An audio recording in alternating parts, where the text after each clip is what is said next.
this is the problem. So as a business owner, you look, and I don't know if it's because I'm an engineer from an engineer's background and one at lads, blah, blah, blah, as we discussed earlier this morning. I think sometimes I look, wow, we're dead busy, we're doing this, but then we'll go and buy a van at 40 grand or something like that, and then go, shit, we wasn't doing as well as we thought we was. So, I have been in that situation before, and it's not nice, but people say, well, how the hell did you miss that? And it's because the business is that fast paced and there's that much going on, and I'm dragged back into the business with various issues, things going on.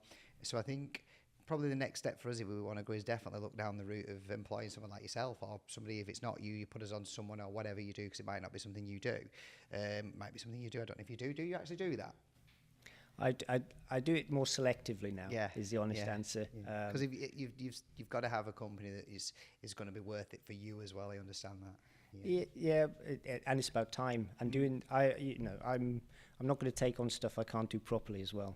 Yeah, I get it.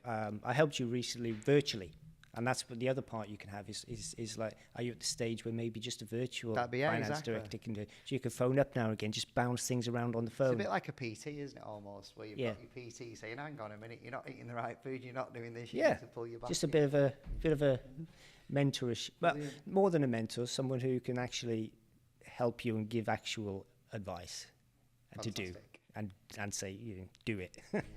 Is there anything else you want to add to that before I move on to the next subjects? No, I think you've got it. I think if you it's hard investment, because especially at the lower ends, it's cost out the door, and you'll feel it. Well, but if you see the benefits, then it's worth it. You said sometimes when you get one of them, because it's not an income generating person, but actually it is. Because once they start to get it right, then they become a generating income. They do, but I think that actually made me think. There is one other point I think about it, is that you can't quantify very easily, is how much money have we stopped you losing? Correct. Yeah, absolutely. Yeah. So your bottom line might have gone up, but by giving you some steer, we've just saved you $500,000 because you haven't made a monumental cock up. Yeah, and you can't quantify that. How do you pay for that, isn't it? Yeah, very, very true.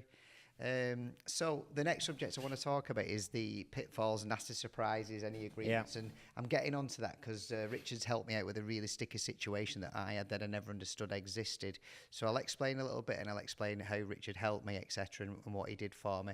So around about the 15th of August, our finance company that basically the holdings bank that take the credit card payments and hold the money for us is a company called Avalon, and they had signed an agreement with me about 3 years ago. I've had credit card agreements for the last probably 19 years, etc.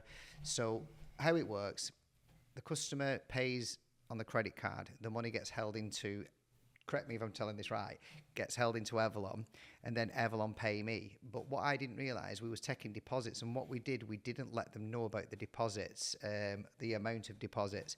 So they do a financial audit on your company, etc., and they picked up on it. So they sent a letter to my accountant, which was my trading address. So unfortunately, we didn't get that. And they sent an email to us which went into spam, and it basically read that they was going to hold money in a holdings. So from the 15th up to the end of September last week, was it last week? Last week, we were taking payments. And we was working, now going back to when FD would have spotted this, we was going off payments that go into Avalon saying they paid and using zero. We wasn't looking at what's in the bank. So the accountant picked up on that the bank was low. Sorry, I picked it up and let the accountant know there's something not right here. And when we went through, we found out that Avalon had not paid us. So we rang up the company, which was 365, that provided us the in-between person, like the broker, if you will. They put us onto another company. They told that they were holding the money and they wouldn't give us a reason.